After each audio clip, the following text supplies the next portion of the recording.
মা, আমি আসছি। আজকে আমার একটা এক্সট্রা নাইট শিফট আছে, ওটা করে কালকে সকালে আসবো। আর হ্যাঁ, কালকে কিন্তু তুমি আর আমি শপিং এ যাব। তোর আবার নাইট শিফট পড়েছে? একা একা বাইরে থাকবি?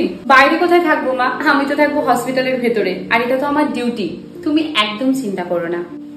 আচ্ছা মা, সাবধানে যাস, গিয়ে কিন্তু একটা ফোন করিস।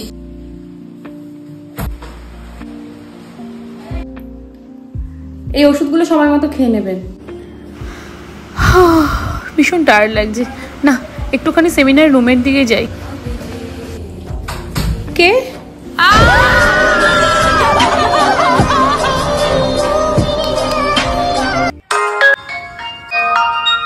হ্যালো, ডক্টর রয়ের বাড়ির লোক বলছেন? হ্যাঁ। আপনার মেয়ে সকালবেলা হসপিটালে সুসাইড করেছে। না না, কি বলছেন আপনি? আপনার মনে হচ্ছে কোথাও ভুল হচ্ছে, আপনি অন্য কোথাও ফোন করেছেন।